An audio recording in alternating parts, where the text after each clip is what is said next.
ما عبدناك حق عبادتك ما عرفناك حق معرفتك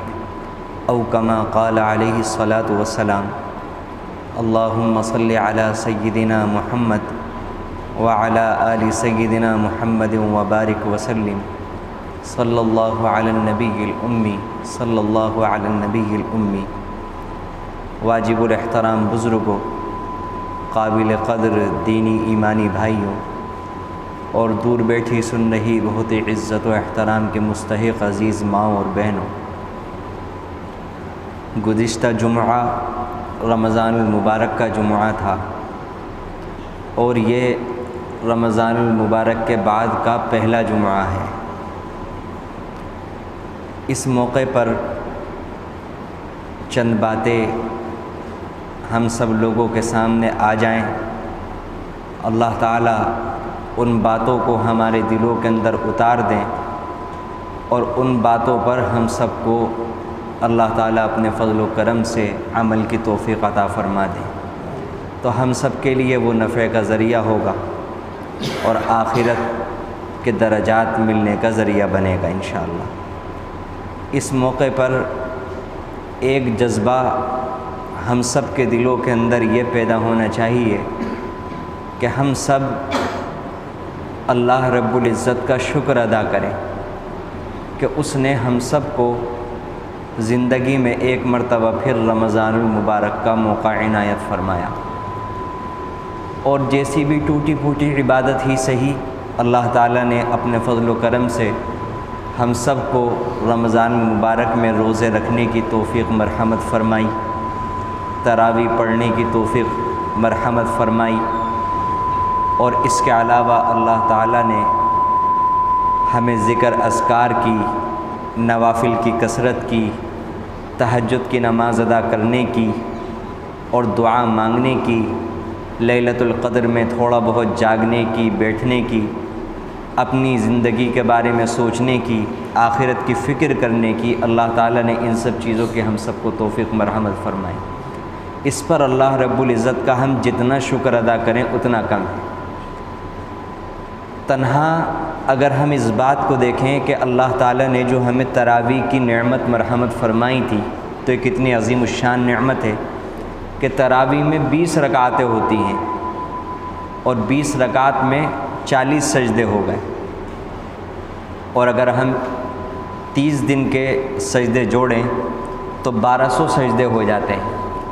یہ سجدہ اللہ رب العزت کی اتنی بڑی نعمت ہے، اتنی بڑی نعمت ہے کہ حدیث میں اللہ کے نبی صلی اللہ علیہ وسلم نے ارشاد فرمایا کہ بندہ میرے سب سے زیادہ قریب سجدے کی حالت میں ہوتا ہے۔ اللہ کے نبی صلی اللہ علیہ وسلم نے دنیا میں آنے کے بعد پوری انسانیت کے سامنے ایسے ایسے رازوں کو کھولا ہے کہ اگر اللہ کے نبی صلی اللہ علیہ وسلم ان رازوں سے پردہ نہ ہٹاتے تو سارے انسان ساری زندگی بھی محنت اور مجاہدے کے ذریعے سے ان رازوں سے واقفیت حاصل نہیں کر سکتے۔ یعنی یہ اتنی اہم بات ہے، اتنی عظیم الشان بات ہے، اللہ تعالیٰ کتنے عظیم ہیں، اللہ تعالیٰ کتنے بڑے ہیں، اتنی بڑی اور اتنی عظیم الشان ہستی کے کوئی ادنا سا بندہ کس وقت سب سے زیادہ قریب ہو سکتا ہے، کون سی حالت میں سب سے زیادہ قریب ہو سکتا ہے، وہ کون سا عمل ہے جس کو انسان کرے گا تو اس وقت اللہ کا سب سے زیادہ قرب حاصل کر سکتا ہے۔ اس راز سے جناب محمد الرسول اللہ صلی اللہ علیہ وسلم نے پردہ ہٹایا کہ بندے پر اللہ تعالیٰ کو جس حالت میں سب سے زیادہ پیار آتا ہے، سب سے زیادہ جس وقت اللہ تعالیٰ بندے کو محبت بھری نگاہ سے دیکھتے ہیں، وہ سجدے کی حالت۔ نماز کی حالت سب سے عظیم الشان حالت ہے، اللہ کے سب سے زیادہ قرب کی حالت ہے۔ اللہ کی شان دیکھیں کہ جناب محمد الرسول اللہ صلی اللہ علیہ وسلم کے ذریعے سے اس 2 رکعت کی مختصر سی جو نماز ہوتی ہے، اس میں بھی جو مخصوص حالت ہوتی ہے اس کی بھی نشاندہی فرما دی کہ بندہ ڈائریکٹ سیدھا جب چاہے اللہ کے میں سب سے زیادہ قریب ہو جاؤں اس وقت تو وہ سجدے کی حالت میں جا کر اپنی پیشانی کو، اپنی ناک کو زمین پر رکھ دے، اس وقت وہ اللہ کے سب سے زیادہ قریب ہوگا، اس وقت وہ اللہ کی سب سے زیادہ پسندیدگی کی حالت میں ہو۔ اس کو اللہ رب العزت نے سورہ علق میں، یہ جو آیت ہے اس کی سب سے آخری آیت، اس میں اللہ تعالیٰ نے ارشاد فرمایا کہ آپ سجدہ کریے اور میرے قریب آ جائیے۔ کتنا پیارا جملہ ہے اللہ تعالیٰ کا، کتنے پیار سے اللہ تعالیٰ نے انسانوں کو، مسلمانوں کو، اس امت کو بتایا کہ اگر میرے قریب آنا چاہتے ہو، میرے قریب ہونا چاہتے ہو، سجدے میں سر رکھو اور فوراً میرے قریب آ جاؤ۔ اتنی عظیم الشان نعمت اور اتنا آسان فرمایا کہ یہ نعمت غریب کو، مالدار کو، انسان سفر میں ہو، اپنے گھر میں ہو، بیماری کی حالت میں ہو، تندرستی کی حالت میں ہو، کسی بھی حالت میں ہو، سجدہ ایسی نعمت ہے کہ انسان کسی بھی وقت چند سیکنڈ کے لیے سجدہ کرے اور اللہ کے سب سے زیادہ قریب ہو جائے۔ اتنی عظیم الشان نعمت، اور اللہ تعالیٰ نے اس کو اتنا عام فرما دیا۔ اگر اللہ تعالیٰ چاہتے اور ان کا حق اس سے بھی بڑھ کر تھا کہ وہ یہ حکم فرماتے کہ میرے قریب تم اس وقت ہو سکتے ہو جب 10 قرآن کریم پڑھو، 10 قرآن کریم پڑھنے کے بعد جب سجدہ کرو گے اس وقت میرے سب سے زیادہ قریب ہو، یا میرے قریب تو تم اس وقت ہو سکتے ہو جب تم سفر حج کرو یا سفر عمرہ کرو، بیت اللہ آؤ، وہاں پر میری مخصوص تجلیات برستی ہیں، وہاں پر آنے کے بعد جب تم سجدہ کرو گے تو میرے زیادہ قریب ہو۔ لیکن اللہ کی رحمت دیکھیں، اللہ کا بندوں کے ساتھ تعلق دیکھیں، اللہ کتنا پیار فرماتے ہیں اپنے بندوں سے، کتنی محبت فرماتے ہیں، کتنی آسانیاں رکھی گئی ہیں ہمارے لیے دین کے اندر کہ اگر اللہ کا تعلق حاصل کرنا چاہتے ہیں، نہ سفر کرنے کی ضرورت، نہ روزہ رکھنے کی ضرورت، نہ پوری نماز پڑھنے کی ضرورت، اللہ تعالیٰ نے فرمایا کہ سجدہ کرو اور میرے قریب آ جاؤ۔ جب جب سجدہ کرو گے میرا قرب حاصل ہو جائے گا، اس وقت مجھ سے سب سے زیادہ قریب ہوگا۔ اسی لیے وہ اوقات کے جن میں دعائیں زیادہ قبول ہوتی ہیں ان میں سے ایک سجدے کی حالت ہے۔ انسان کو چاہیے، ہم سب کو چاہیے کہ وہ دعائیں جو قرآن کے ذریعے سے اور نبی کریم صلی اللہ علیہ وسلم کی احادیث طیبہ کے ذریعے سے ہمیں سکھلائی گئی ہیں، ہم ان دعاؤں کو یاد کریں، ان کا ترجمہ اپنے ذہن کے اندر بٹھائیں، اور پھر جب ہم سجدے کے اندر جایا کریں تو ان دعاؤں کا ورد کیا کریں۔ نفلی نمازوں کے اندر، سجدوں کے اندر اللہ سے دعائیں مانگے تو وہ دعائیں قبولیت کے سب سے زیادہ قریب ہوتی ہیں۔ کیوں؟ کیونکہ اس وقت بندہ اللہ کے خود سب سے زیادہ قریب ہوتا ہے تو وہ دعائیں بھی قبولیت کے سب سے زیادہ قریب ہوتی ہیں۔ تو بہرحال میں عرض یہ کر رہا تھا کہ رمضان المبارک کے ذریعے سے اللہ تعالیٰ نے روزانہ ہمارے 40 سجدے بڑھا دیے۔ 40 سجدے کیا بڑھا دیے؟ جو وضاحت میں نے آپ کے سامنے عرض کی، یعنی انسان کو روزانہ اللہ تعالیٰ نے 40 درجے اپنے سے زیادہ قریب کر لیا۔ یہ تو صرف تراویح کا ذکر ہوا، باقی فرائض کے اندر جو ہم نے سجدے کیے، ان کی سنتوں کے اندر جو سجدے کیے، وتر کی نماز کے اندر جو سجدے کیے، تہجد کے اندر جو سجدے کیے، اشراق و چاش کے اندر جو سجدے کیے، اوابین میں جو سجدے کیے، جس نے جتنے زیادہ سجدے کیے اس نے اللہ تعالیٰ کے قرب کے وتنے درجے حاصل کر لیے، وتنی منازل اس نے طے کر لی اللہ کے فضل و کرم سے۔ تو کیا ہم سب کو نہیں چاہیے کہ اللہ تعالیٰ نے جو قرب کے درجات ہمیں نصیب فرمائے ہیں اپنے فضل و کرم سے، تو ہم اس پر اللہ رب العزت کا شکر ادا کریں۔ اللہ نے رمضان المبارک کے مہینے میں ہمیں روزے کی توفیق مرحمت فرمائی، وہ چاہتے تو ہمارے ساتھ کوئی بیماری ایسی لگا سکتے تھے کہ ہم روزے کی نعمت کو حاصل نہیں کر پاتے، کوئی عذر ایسا لاحق ہو سکتا تھا، لیکن انہوں نے اپنے فضل و کرم سے ہم سب کو توفیق مرحمت فرمائی اور ہم نے روزے رکھے، ہم سب نے تراویح ادا کی، رمضان المبارک میں صدقات کیے، رمضان المبارک میں زکاتیں نکالیں۔ اس کے علاوہ اللہ تعالیٰ نے اپنے فضل و کرم سے بہت سی عبادات جو ہمیں ادا کرنے کی توفیق مرحمت فرمائیں، اس پر اللہ کا شکر ادا کریں۔ لیکن جب ہم اپنی عبادات کو دیکھتے ہیں تو اس کے اندر ہمیں اتنی کمیاں اور اتنی کوتاہیاں نظر آتی ہیں کہ ہمارے ذہن کے اندر یہ بات آتی ہے کہ اس پر اللہ رب العزت کے یہاں کیا کوئی ہمیں اجر ملے گا؟ کیونکہ ہم تو جب سجدے کرتے تھے تو پیشانی اور ناک تو اللہ کے سامنے رکھی ہوئی ہوتی تھی، لیکن دل کے اندر تو کچھ اور خیالات چل رہے ہوتے تھے، دل کے اندر تو دوسری چیزیں کھلی ہوئی ہوتی تھی۔ تو اکابرین نے فرمایا کہ اللہ تعالیٰ جب ایک عبادت کے بعد دوسری عبادت کی توفیق مرحمت فرمائے تو یہ اس بات کی علامت ہوتی ہے کہ اللہ نے پہلی والی قبول فرما لی، اس لیے دوسری مرتبہ اللہ نے اس عبادت کی توفیق دی۔ تو اگر ہمیں اللہ تعالیٰ نے ایک تراویح کے بعد اگلے دن تراویح کی توفیق مرحمت فرمائی ہے تو ہم اللہ سے قوی امید رکھیں کہ پہلی والی تراویح قبول ہو گئی، اسی لیے دوسری والی تراویح کی اللہ تعالیٰ نے توفیق عطا فرمائی۔ اور اگر ہمیں 29 کے 29 دن اللہ رب العزت نے تراویح کی توفیق مرحمت فرمائی تو اللہ کی ذات پر بھروسہ رکھیں، اللہ سے امید رکھیں۔ اللہ تعالی ہماری حیثیتوں کے مطابق ہمارے اعمال کے حساب سے ہمارے ساتھ معاملہ نہیں فرماتے، وہ تو اپنے حوصلوں کے بقدر، اپنے حلم اور بردباری کے حساب سے، اپنی شان رحمت کے حساب سے ہم سب کے ساتھ معاملہ فرماتے ہیں۔ انہوں نے جو ہمیں سارے مہینے کے اندر تراویح کی توفیق مرحمت فرمائی، یہ خود اس بات کی علامت ہے انہوں نے قبول فرمائی۔ پورے مہینے اگر ہمیں رمضان المبارک میں روزوں کی توفیق مرحمت فرمائی، یہ اس بات کی علامت ہے کہ انہوں نے قبول فرما لیے، اسی لیے پورے مہینے کے اندر انہوں نے توفیق مرحمت فرمائی۔ لیکن ایک طرف تو اللہ کا شکر، ایک ایک سجدے پر، ایک ایک رکوع پر، اگر کسی کی آنکھوں سے آنسو بہے اسے ایک ایک آنسو کے اوپر، اللہ نے جو نعمتیں کھلائیں ایک ایک چاول کے دانے کے اوپر، ایک ایک پھل کے اوپر، ایک ایک کھانے کے نوالے کے اوپر، ایک ایک پانی کے قطرے پر، گھونٹ پر، اللہ رب العزت کا جتنا شکریہ ادا کریں اتنا کم۔ دوسری چیز ہمیں یہ کرنا چاہیے کہ اللہ رب العزت سے استغفار کریں۔ کس بات کا استغفار؟ استغفار تو گناہوں پر ہوتا ہے، اور الحمدللہ ہم نے رمضان المبارک کی برکت سے دعویٰ تو نہیں کیا جا سکتا، لیکن پہلے مہینوں کے مقابلے میں اس مہینے کے اندر یہ کہا جائے تو بے جا نہیں ہوگا کہ گناہ ہم سے کم صادر ہوئے۔ لیکن استغفار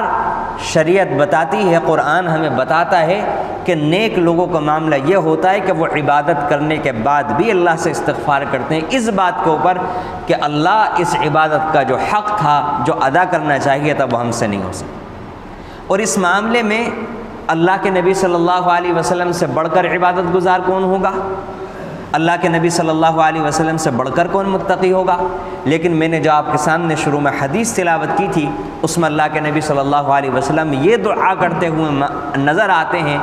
اور یہ جملہ آپ کا ہمارے سامنے آتا ہے، ما عبدناک حق عبادتک، اے اللہ آپ کی عبادت کا جو حق تھا وہ مجھ سے، جناب محمد الرسول اللہ صلی اللہ علیہ وسلم فرماتے ہیں مجھ سے ادا نہیں ہو سکا۔ حالانکہ ان کا معاملہ کیا تھا کہ عام دنوں میں بھی اتنی لمبی تہجد پڑھا کرتے تھے، حتیٰ یتوارت قدماہ، ان کے پاؤں کے اوپر ورم آ جایا کرتا۔ اگر روزانہ انسان 4-4 5-5 گھنٹے اللہ کے سامنے کھڑا رہے تب جا کر کے اس کے پیروں کے اوپر ہلکا پھلکا کچھ ورم آتا ہے۔ اگر 1-8 گھنٹہ 1.5 گھنٹے کی وہ تہجد کی نماز پڑھتا ہے، نوافل کی کثرت کرتا ہے تو پیروں پر ورم نہیں آتا۔ 5-6 گھنٹے اگر انسان عبادت کرے گا تب جا کر کے یہ والی کیفیت نصیب ہوتی ہے۔ اور احادیث میں آتا ہے کہ جب رمضان المبارک کا مہینہ آتا تھا تو آپ اپنی کمر کو باندھ لیا کرتے تھے، مضبوط کر لیا کرتے تھے، وَأَحْيَا اللَّيْلَ، اور اپنی راتوں کو زندہ کیا کرتے تھے، وَأَيْقَظَ أَهْلَ، اور اپنے گھر والوں کو بھی رات میں عبادت کے لیے جگایا کرتے تھے۔ یعنی رمضان المبارک کے مہینے میں اور مجاہدہ بڑھا دیا جاتا تھا۔ آپ اندازہ کر لیں کتنے لمبے سجدے ہوتے ہوں گے۔ صحابہ کرام بعض مرتبہ اللہ کے نبی صلی اللہ علیہ وسلم کا سجدہ جب طویل ہوتا تھا یہ خیال کیا کرتے تھے محبت کے جوش کی وجہ سے کہ کہیں اللہ کے نبی صلی اللہ علیہ وسلم کو اللہ نے اپنے پاس سجدے کی حالت میں تو نہیں بلا لیا۔ پریشان ہو جایا کرتے تھے، رونے لگا کرتے تھے، اتنے لمبے سجدے آپ فرمایا کرتے تھے۔ اس کے باوجود کیا فرمایا؟ ما عبدناک حق عبادتی، اللہ جو آپ کی عبادت کا حق تھا وہ ہم سے ادا نہیں ہو سکا، جیسا آپ کو پہچاننا چاہیے تھا وہ ہم سے پہچانا نہیں جا سکا۔ تو ہم میں سے کون ہے جو جناب محمد الرسول اللہ صلی اللہ علیہ وسلم کے بعد اس خیال کو اپنے دل کے اندر جگہ دے سکتا ہے کہ اللہ جو آپ کی عبادت کا حق تھا وہ مجھ سے ادا ہو گئے؟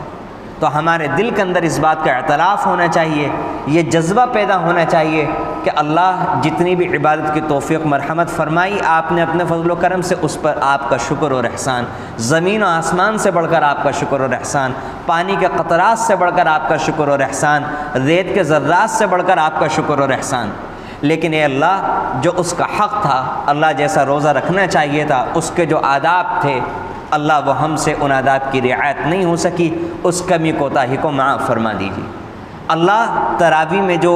قرآن کریم سننے کا حق تھا، اللہ اس عظمت کے ساتھ، اس احترام کے ساتھ ہم قرآن کریم کو نہیں سن سکے، اس حق میں جو ہم سے کمی کوتاہی ہو گئی، اللہ اپنے فضل و کرم سے معاف فرما دیجیے۔ اللہ رمضان المبارک کی شبوں کا جو ہمیں اہتمام کرنا چاہیے تھا، اللہ ویسا شبوں کا احترام نہیں ہو سکا، اللہ اس کے اندر جو کمی کوتاہی رہ گئی، ہم سب کو اپنے فضل و کرم سے معاف فرما دیجیے۔ تو یہ دو جذبات ہمارے دلوں کے اندر پیدا ہونے چاہیے، ایک شکر اور ایک استغفار۔ جو عبادتیں ادا ہو گئیں اس پر اللہ کا شکر، اور اس کے اندر جو کمیاں کوتاہیاں ہوئیں ان پر اللہ سے معافی مانگنی چاہیے۔ اور ہم سب لوگوں کے لیے کتنے بڑے انعام کی بات ہے کہ ہمارے مالک اتنے کریم، اتنے رحیم، اتنے بڑے رحمان ہیں کہ جب چاند رات ہوتی ہے اور اس کے اگلے دن عید کا دن ہوتا ہے تو اس رات کو اصطلاح کے اندر لیلۃ الجائزہ کہا جاتا ہے، یعنی انعام کی رات۔ اس رات میں اللہ تعالیٰ فرشتوں کو حکم دیتے ہیں کہ تم دنیا میں جاؤ، دنیا میں اترو،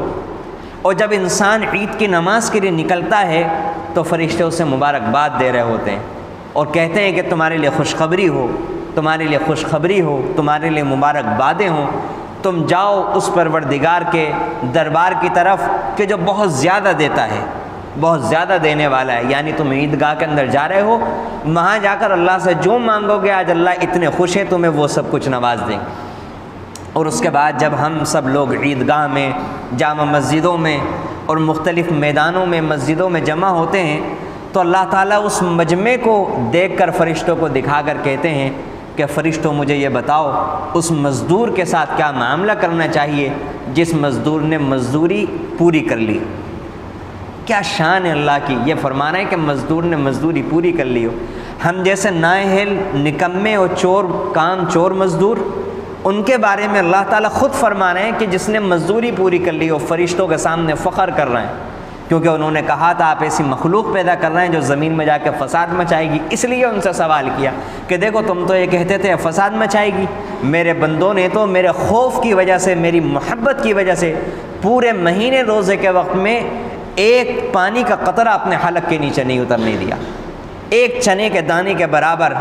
کوئی چیز اپنے حلق کے نیچے نہیں جانے دی کہ میرے پروردگار مجھ سے ناراض ہو جائیں گے، میرا روزہ ختم ہو جائے گا، میرا روزہ ٹوٹ جائے گا۔ دیکھو اب بتاؤ میں ان مزدوروں کے ساتھ کیا معاملہ کروں؟ وہ فرشتے کہتے ہیں اللہ مزدور کا حق یہ ہے جب وہ مزدوری کرے کہ اس کو پوری اجرت دے دی جائے۔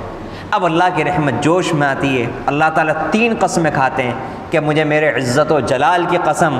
مجھے میرے کرم کی قسم، اور اللہ تعالیٰ اپنے دینے کی قسم کھا کر 3 مرتبہ قسمیں کھانے کے بعد فرماتے ہیں فرشتوں گواہ رہنا میں نے اس سارے کے سارے مجمع کی مغفرت کر دی،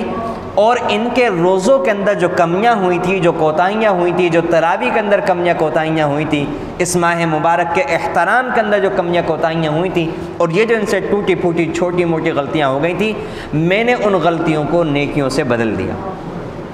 غلطیوں کو معاف نہیں کیا، غلطیوں کو نیکیوں سے بدل دیا۔ اور اللہ تعالیٰ فرماتے ہیں کہ اب تم لوگ جو اپنے گھروں کو لوٹو گے تو اس حال میں لوٹو گے کہ میں نے تم سب کی مغفرت فرمائی۔ تو میرے عزیز ہو، قابل احترام بزرگ ہو،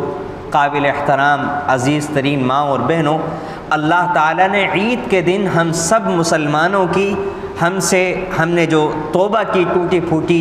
ٹوٹے پھوٹے اعمال کیے، اللہ نے اس کی برکت سے، اور حقیقت تو یہ کہ کچھ نیک بندے اللہ کے ایسے ہوتے ہیں جو صحیح معنوں میں مزدوری کرتے ہیں، لیکن اللہ کی شان سے بعید ہوتی ہے کہ عیدگاہ میں چند 100 آدمیوں کی عبادت کو قبول کریں، باقی لوگوں کی عبادتوں کو قبول نہ کریں۔ اللہ تعالیٰ پورے مجمع کی ان لوگوں کی برکت سے مغفرت فرما دیتے ہیں اور سب کی نیکیوں کو قبول فرما کر سب کو بخشایا لوٹاتے ہیں۔ اللہ نے ہم سب کی مغفرت کر کے ہمیں ہمارے گھروں میں لوٹایا۔ اب ہمارا کیا فرض بنتا ہے؟ اللہ تعالیٰ نے کیا وعدہ فرمایا تھا کہ رمضان المبارک کے روزے رکھو گے تو تمہیں تقویٰ ملے گا۔ اب سوال یہ پیدا ہوتا ہے رمضان المبارک کے جانے کے بعد ہم اپنی زندگیوں کو ٹٹولیں، اپنے دل کو ٹٹولیں کہ ہمیں تقویٰ ملا؟ تو ہر انسان کو اس کی محنت کے حساب سے اور اس کی استطاعت کے حساب سے تقویٰ ملا، یقیناً ملا۔ قرآن کا وعدہ ہے، ہم قرآن کا یقین کریں یا لوگوں کے بیانات کے یقین کریں، ہر انسان کو ملتا ہے تقویٰ۔ اس کے حساب سے ملتا ہے، اس کی قلبی کیفیت کے حساب سے ملتا ہے، اس کی طلب کے حساب سے ملتا ہے، ملتا ضرور ہے۔ دلیل اس کی یہ ہے کہ رمضان المبارک کے مہینے کے اندر جو انسان بہت زیادہ گناہ کیا کرتا تھا، کیا اس کے گناہوں کے اندر کمی نہیں آتی؟ کیا اس کی عبادات کے اندر اضافہ نہیں ہوتا؟ کیا اسے رمضان المبارک کے مہینے کے اندر دعاؤں کے مانگنے کی توفیق نہیں ملتی؟ یہ تقوی کے اثرات اور تقوی کے ثمرات، تقوی کی برکت نہیں ہے تو اور کیا چیز ہے؟ تقوی ہی تو ہے، یہ تقوی ہی تو کہلاتا ہے۔ رمضان المبارک کے مہینے میں جس کا دل بہت زیادہ سخت ہوتا ہے، اس کے دل میں پہلے کے مقابلے میں یقیناً نرمی آتی ہے۔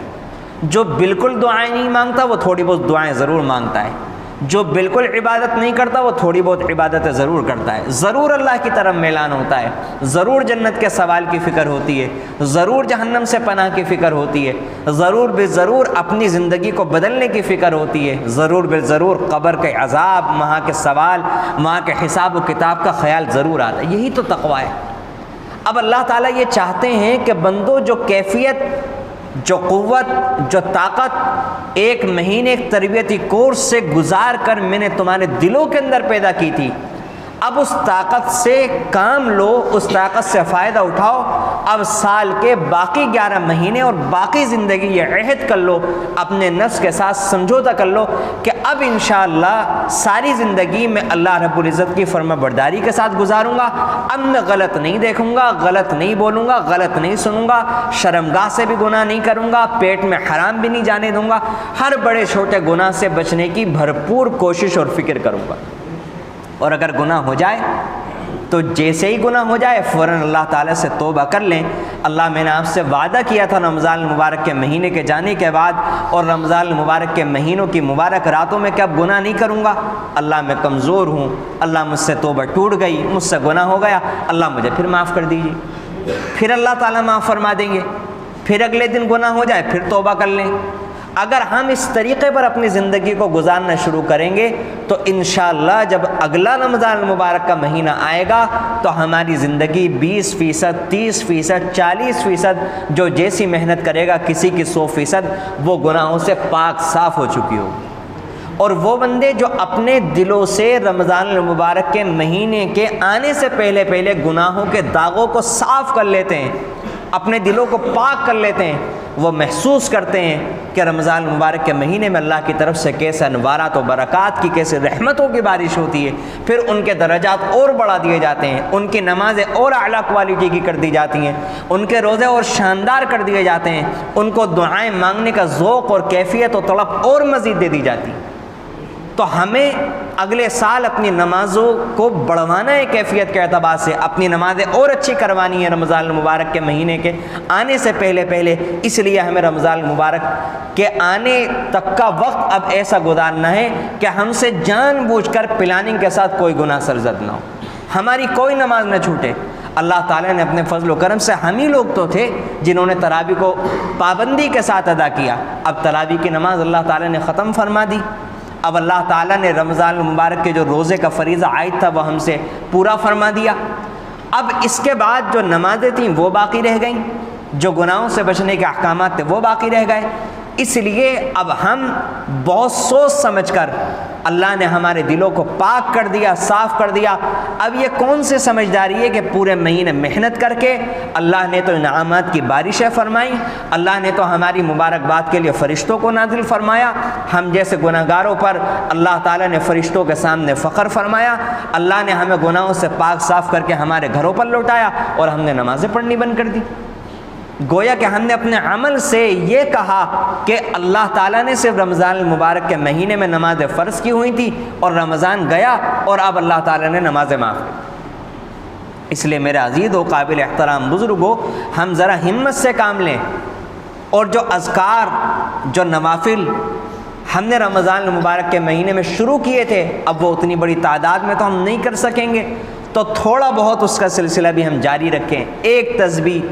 درود شریف کی روز پڑھ لیا کریں 100 مرتبہ، چلتے پھرتے صلی اللہ علیہ وسلم صلی اللہ علیہ وسلم۔ ایک تسبیح استغفار کی چلتے پھرتے پڑھ لیا کریں، استغفر اللہ، اللہ مجھے معاف فرما دیجئے، اللہ مجھے معاف فرما دیجئے۔ 10-20 مرتبہ 30 مرتبہ کلمہ طیبہ لا الہ الا اللہ محمد الرسول اللہ پڑھ لیا کریں۔ رات کو سوتے وقت اپنے پورے دن کا جائزہ لے لیا کریں، اور جو بھی گناہ یاد آیا کرے اس پر اللہ سے توبہ کر کے سو جایا کریں، اور آئندہ کے لیے عہد کر لیا کریں۔ اسی طرح قرآن کریم کی تلاوت کا کچھ حصہ اپنی آسانی کے اعتبار سے فکس کر لیں، متعین کر لیں کہ اللہ اب سے میں اپنے دل میں نیت کر لیں کہ پاؤ سپارہ روز پڑھا کروں گا، آدھا پارہ روز پڑھا کروں گا۔ ابھی ہماری رمضان کی عادت باقی ہے کسی نہ کسی درجے میں، آدھا سپارہ پڑھوں گا، جتنی جس کی سہولت ہو۔ روز کے لیے چاہے 2 صفحے متعین کریں، لیکن پابندی کے ساتھ اللہ کے لیے روزانے کے لیے عہد کر لیں کہ ہم روزانہ پابندی کے ساتھ قرآن کریم کی تلاوت کیا کریں گے انشاءاللہ۔ اور عجیب بات ہے کہ دیکھیے، آپ نے دیکھا ہوگا، غور و فکر کیا ہوگا کہ رمضان المبارک کے مہینے میں تراویح میں جو ہم نے قرآن کریم سنا، تو تراویح میں جب قرآن کریم مکمل ہوا، امام صاحب نے سورہ ناس کو پڑھا، تو سورہ ناس کی تلاوت کے بعد پھر دوبارہ سورہ فاتحہ پڑھی، اور سورہ فاتحہ کے بعد سورہ بقرہ کو شروع کر دیا۔ یہ کیا چیز ہے؟ قرآن کریم تو مکمل ہو رہا ہے سورہ ناس کے اوپر، یہ کیوں پڑھا سورہ بقرہ کے ایک رکوع کو؟ اصل میں یہ ایک اللہ کے نبی صلی اللہ علیہ وسلم کی حدیث کے اوپر عمل ہے۔ آپ نے فرمایا کہ قرآن پڑھنے والے کو ایسا ہونا چاہیے جیسے کہ کوئی مسافر سفر سے واپس لوٹتا ہے اور گھر میں واپس لوٹتے ہی دوسرا سفر شروع کر دیتا ہے، تو قرآن پڑھنے والے کو بھی چاہیے کہ جس مجلس میں قرآن کریم کو مکمل کرے، اسی مجلس کے اندر دوسرا قرآن کریم شروع کر دے، کیونکہ قرآن کریم ایسی چیز نہیں ہے جس کو پورا کیا جائے، بلکہ وہ ایسی عظیم الشان نعمت ہے جہاں پورا کرو وہیں دوبارہ شروع، جہاں پورا کرو وہیں دوبارہ شروع۔ تو ہم سب کا قرآن کریم مکمل ہونے کے بعد شروع تو ہو چکا ہے امام صاحب کے ساتھ، کیونکہ ہم سب نے سنا ہے سورہ بقرہ کے پہلے رکوع کو، سورہ فاتحہ کو، تو دوسرا قرآن کریم اللہ نے ایسا نظام بنوایا ہے، اللہ کے نبی نے ایسا نظام بنوایا کہ رمضان المبارک میں جیسے ہی آپ کا قرآن کریم پورا ہوا ہم سب کا، تو امام صاحب کے ذریعے ہمارے دوسرے قرآن کریم کا آغاز ہو چکا ہے۔ اب جو قرآن ہمارا شروع ہوا ہے اس قرآن کریم کو ہمیں پورا کرنا ہے، اس قرآن کریم کو پابندی کے ساتھ پڑھنا ہے، اس قرآن کریم کے ہمیں مستقل طور پر تلاوت کرنی ہے، اور گناہ سے بچنے کا مضبوط داعیہ، مضبوط ارادہ۔ اصل مسئلہ یہ ہے کہ ہم لوگ مضبوط ارادہ نہیں کر پاتے، ہم لوگ مضبوط ارادہ نہیں کرتے نماز پڑھنے کا۔ جس دن ہم نے مضبوط ارادہ کر لیا، جو بھی اللہ کا بندہ مضبوط ارادہ کر لیتا ہے نماز پڑھنے کا، اللہ تعالیٰ اسے توفیق دے دیتے ہیں۔ ہر سال ہم دیکھتے ہیں کہ اللہ تعالیٰ بہت سے ایسے نوجوانوں کو، بہت سے ایسے بزرگوں کو، بہت سی ایسی عورتوں کو کہ جو نماز سے اب تک غافل چل رہے تھے، اللہ تعالیٰ ہر سال رمضان المبارک میں بہت سے مردوں کو، بہت سے عورتوں کو ان کی زندگیوں کو تبدیل فرما دیتے ہیں، وہ ہمیشہ کے لیے مستقل نمازی بن جاتے ہیں۔ وجہ اس کی کیا ہوتی ہے؟ وجہ اس کی طلب، ان کی کوئی دعا، ان کا کوئی سجدہ، ان کا کوئی ایسا رکوع اللہ کو بہا جاتا ہے، اللہ کو پسند آ جاتا ہے کہ جس کی طلب دیکھ کر اللہ تعالیٰ ان کے لیے ہدایت و توفیق کا فیصلہ فرما دیتے ہیں۔ اگر ہم بھی مضبوط ارادے کے ساتھ اللہ تعالیٰ کو کچھ وقت تک عمل کر کے دکھائیں گے کہ اللہ ہم چاہتے ہیں بدلنا، اللہ ہم چاہتے ہیں نمازی بننا، اللہ ہم چاہتے ہیں گناہوں سے بچنا، کچھ وقت تک تو مجاہدہ کرنا پڑے گا، نفس و شیطان بہکائیں گے، ہوائیں مخالف ہوں گی، لیکن جب ہوائیں مخالف چلتی ہیں تو مخالف ہواؤں کے چلنے کے بعد موافق ہواؤں کا بھی دور آتا ہے۔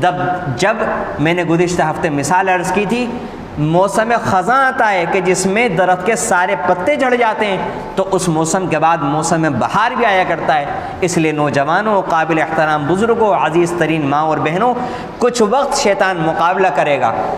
شیطان ادھر کھینچے گا کہ نہیں کہاں کی زندگی گزار رہے ہو، نمازوں کے چکر میں پڑ گئے، گناہوں سے بچنے کے چکر میں پڑ گئے، ابھی تو بہت عمر ہے، اگلے سال رمضان المبارک میں توبہ کر لینا، عمرے کے بعد کر لینا، حج کے بعد کر لینا، فلاں موقع کے اوپر کر لینا، فلاں موقع پر کر لینا۔ کچھ وقت کے لیے تو ایک کشمکش ہوگی نفس کے درمیان اور شیطان کے درمیان، لیکن اگر ہم نے اس داعیے کو کچل دیا، اگر ہم نے اس جذبے کو کچل دیا، جیسا رمضان المبارک کے مہینے میں روزے کی حالت میں ہم نے کھانے پینے کے تقاضے کو کچلا ہوا تھا، بھوک بھی لگتی تھی، پیاس بھی لگتی تھی، لیکن نہیں، ہمیں تو نہیں کھانا، ہمیں تو نہیں پینا۔ کیوں؟ کیونکہ رمضان المبارک کا روزہ اگر ہم پورا کریں گے اللہ تعالیٰ خوش ہو جائیں گے، اور اگر ہم نے روزے کو توڑ دیا ہماری ساری محنت ضائع ہو جائے گی، اللہ تعالیٰ ناراض ہو جائیں گے۔ یہی سمجھ لیں کہ ہمارا جو روزہ چل رہا تھا، کھانے پینے کا روزہ، وہ تو ہو گیا ختم، لیکن گناہوں کا روزہ ہم نے ابھی بھی رکھا ہوا ہے۔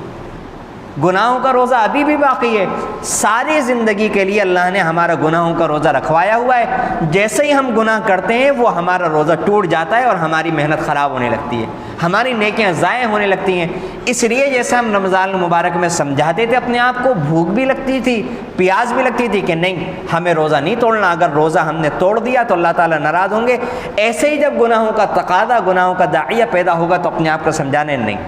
اللہ دیکھ رہا ہے۔ جس طرح کھانے پینے کے وقت اگر کوئی کہتا کہ بند کمرہ ہے، کوئی دیکھنے والا نہیں ہے، کھا لو پی لو، پیاس بجھا لو،